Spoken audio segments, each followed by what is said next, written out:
Thank you, Steve. Thank you to Adnan Shamsi and the whole TEDx New Jersey Public Libraries team. It's a great honor to be here. I want to talk to you about purpose, poverty, pitfalls, and redemption. How committing my life to ending global poverty has given purpose to my life, the pitfalls I'm facing at the moment, and how seeing redemption in the work that I support has returned me to my original vision and purpose. I'd like to start with two quotes that have really guided me and then point to the purpose and poverty portion of my talk. The first one is from retired Republican Senator Mark Hatfield of Oregon, who said, "We stand by as children starved by the millions because we lack the will to eliminate hunger. Yet we have found the will to develop missiles capable of flying over the polar cap and landing within a few hundred feet of their target." This is not innovation. It is a profound distortion of humanity's purpose on Earth. So please let that sink in. Hatfield said, "We stand by as children starved by the millions because we lack the will to eliminate hunger. Yet we have found the will to develop missiles capable of flying over the polar cap and landing within a few hundred feet of their target. This is not innovation. It is a profound distortion of humanity's purpose on Earth." Don't you love that quote? And isn't it time we consider the question, what is humanity's purpose on Earth?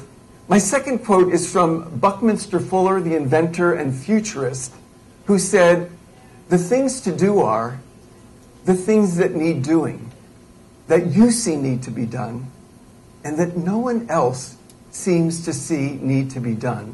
And you'll hear Fuller's words come alive as I tell my story in just a moment.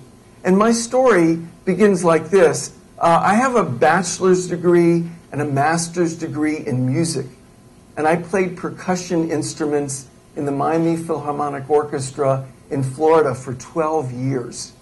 And then I started a citizen lobby group on ending global poverty and started after that the Microcredit Summit Campaign. Quite a switch. A lot of times people say, "What was that about? And what motivates you?" And when I look back through my life, a couple of the events that come to mind are these two. In 1964, I graduated from high school in Miami, Florida, and I played timpani in the graduation orchestra at that ceremony. And just before the ceremony, a flute player came back to the percussion section and told me that a high school fraternity brother of mine, a year younger, had died the day before in a tractor-trailer accident in Georgia. It was her next-door neighbor, so she knew about it before I did. I was 17. Does anyone remember 17? It's like you have forever. But during the funeral and the mourning period, after the funeral, I went to get my friend's report card from his homeroom teacher. Things really began to shake up. And I really began to think, well, maybe I have 17 more minutes or months or years. And the questions of purpose came up. Why am I here? What am I here to do? What's my purpose? No answers, but the questions. 4 years later, 1968, on college graduation day, Robert Kennedy dies. It's another one of those for me. What is this death? What is this life? Why am I here? What am I here to do? No answers, but the questions are getting very clear. So I'm going to skip ahead 10 years to the starting of results. I'm invited in 1977 to a presentation on the Hunger Project on ending global poverty. Now, I never thought about poverty much. I mean, I was oblivious, really. But if you lifted up oblivious, what was right underneath was hopeless. It was inevitable because there were no solutions. It had to be that way. If there were solutions, somebody would have done something by then. But I went to this presentation and I realized the obvious. There was no mystery to growing food. There was no mystery to basic health or basic education and the like. I wasn't hopeless about the perceived lack of solutions. I was hopeless about human nature. people would just never get around to doing the things that could be done. And there was one human nature I had control over, my own, and my questions. Why am I here? What am I here to do? So I got involved.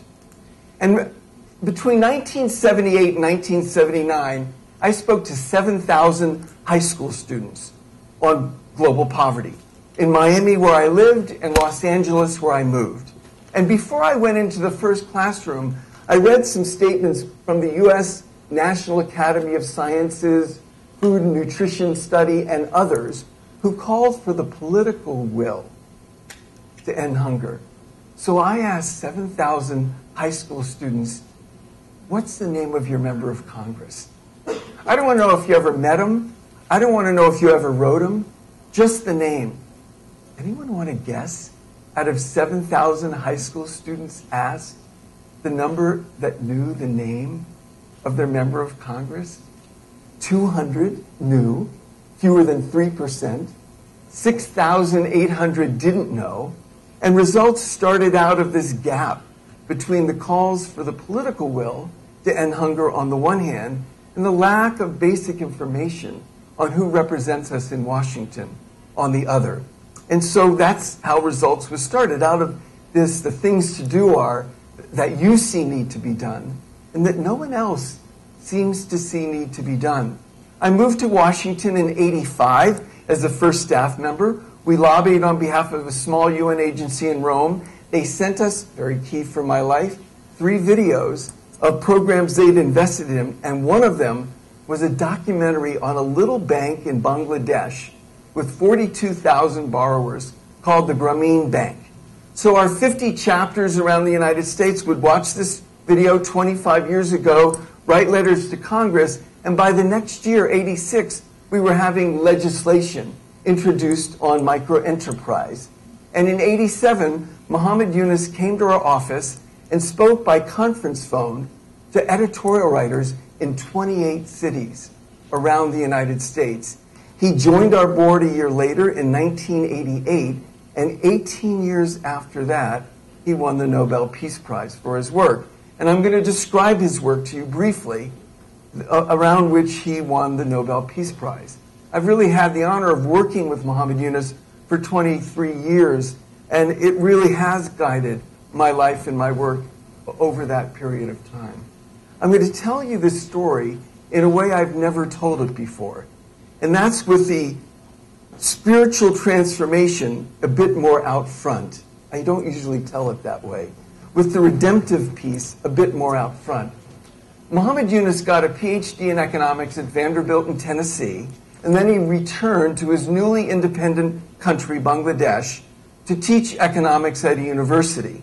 There was a famine in the country, and he said, the economic theories in my textbook are very elegant, but they're not working in the village next to my campus. I'm going to go in the village and learn economics from the villagers. Now, that's how I usually tell the first part. What I don't tell you is this young economics professor was having a spiritual crisis. He was teaching these grand theories, and people were dying of starvation basically on the steps of his campus. And he said, I used to dread going to my own lectures because these elegant theories didn't mean anything. And the question I had, he said, was could I be of use to one person for one day? I'm going to go in a village and see if I can be of use to one person for one day. I mean, now he affects tens of millions, but that's where he started.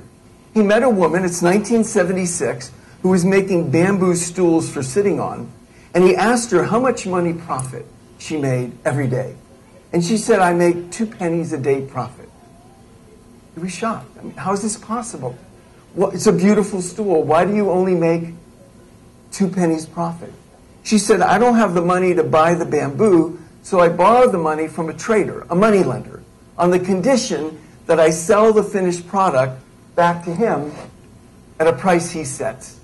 And the price he sets barely covers the cost of the bamboo. I make 2 pennies a day profit. He said, but if you could sell it to anyone, could you make more than that? She said, I could, but I don't have the money to buy the bamboo. I have to keep borrowing from the moneylender. So he had a student go around the village to find out who else borrowed from this moneylender. The student found 42 people who needed a grand total of $27, less than $1 per person, to be freed up from the moneylender. So he lent 42 people a grand total of $27 from his pocket so they could pay off the moneylender, buy their raw materials, make their product, and then sell it to the highest bidder. This is not just an economic change. This is a spiritual transformation. This woman, the stool maker, her profit soared from 2 pennies a day profit to $1.25 a day, because now she sold it to the highest bidder. And these 42 people were the first borrowers of what eventually became Grameen Bank, which means village bank or rural bank. And today, there are more than 8 million borrowers, 97% of whom are women, and it affects the lives of over 40 million family members. And I think another glimpse of the revolution that this man has promulgated came 20 years ago when I would listen to a Q&A period and someone would raise their hand and ask him, "What was your strategy in forming your bank?" And he would answer, "I didn't have a strategy. I just kept doing what was next. But when I look back, my strategy was, whatever banks did, I did the opposite. If banks lent to the rich, I lent to the poor. If banks lent to men, I lent to women. If banks made large loans, I made small ones. If banks required collateral, my loans were collateral free. If banks required a lot of paperwork, my loans were illiterate friendly. If you had to go to the bank, my bank went to the village. Yes, that was my strategy. Whatever banks did, I did the opposite." Now, this statement should have given us warning that when microfinance groups became more like banks, what would that do to the soul of microfinance? And so this leads me to the third part of my talk, pitfalls, and I want to talk about that briefly. For the last 25 years, I've had the honor of being one of the leading advocates for microfinance around the world, and we've been so successful that the whole thing is out of control now, and that the profit maximizers have now entered the field. Now, you need to cover your costs. As John Hatch, the founder of Think, has said, no one ended poverty by going bankrupt. You need to cover your costs, but that's different from being a profit maximizer. And the profit maximizers would come in with 85% interest, 95% interest, and more. And with these high interest rates, there'd be high profits. But the benefits from the profits didn't necessarily accrue to the micro-entrepreneurs in the terms of lower interest rates or a redemption on it or that kind of thing. Another piece is there are now beginning to be IPOs, initial public stock offerings. And there was one a few years ago in Mexico where the senior managers of the microfinance group walked away with tens of millions of dollars profit each. And investors who put in $1 million in investment walked away with over $100 million each. And the clients who paid the high interest rates, what did they walk away with? Zilch. Nada. Nothing. So I had an epiphany last month. At the Africa Summit in Kenya, I realized that my vision for the field is microfinance for redemption. Not this profit maximizing piece, but microfinance for redemption. So I want to tell one last story to show what I mean. This is a story from another of my heroes, Ingrid Munro, who heads Jamii Bora Bank in Kenya. And she told me this last year, that after the post-election violence in Kenya, Jamii Bora was given money to rebuild one of the markets that had been destroyed in the post-election violence. And Jamii Bora said, we have to find the rioters and engage them in rebuilding the market. Now, I don't know any microfinance group in the world given money to rebuild a market destroyed in rioting would say, we have to find the rioters and engage them in rebuilding what they destroyed. But Jamie Bora's staff are all former members, and most of them from the slums, and some of them former beggars and prostitutes and thieves. They're very close to the ground. So they found the leader of the gang that destroyed the market, known as the General. And they started to talk with him about having the gang rebuild the market they destroyed. When the General first met Ingrid, he said to her, "I was very upset with your staff when they first came to me because they didn't recognize how dangerous I was." But anyway, they convinced him, and they paid the gang to guard the materials at night, and they paid the gang to rebuild the market with others during the day. And when they finished, they engaged the General and about a third of the gang in microfinance. The General created a business where he uses sheet metal to build cases that school children use to keep their things in when they go to simple boarding schools. Last year, the General came to Ingrid and he said, "I haven't been to my home village in 13 years because my mother is so ashamed of me." Interesting that Mother's Day is Sunday. "But I just went home and my mother cried for 3 days because she was so happy how I turned my life around."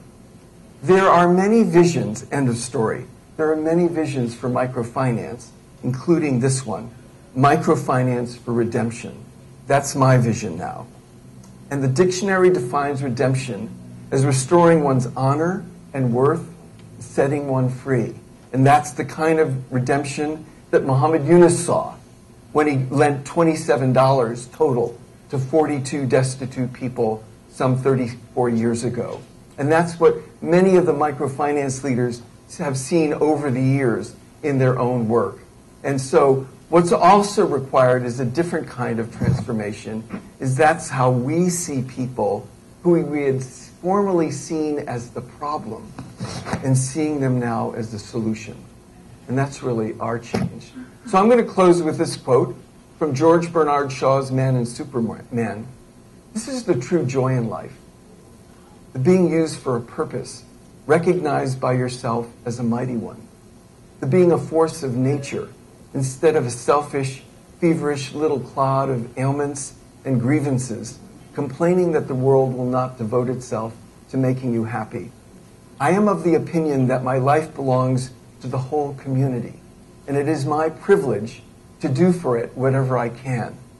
I want to be thoroughly used up when I die, for the harder I work, the more I live. Life is no brief candle to me.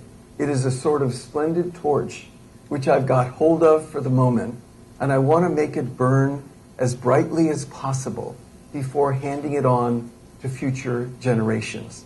End of quote. So I urge us to use our lives to be that kind of purpose that we see as a mighty one and as a noble one, to solve problems like poverty or any of the other problems that our world faces. Thank you very much.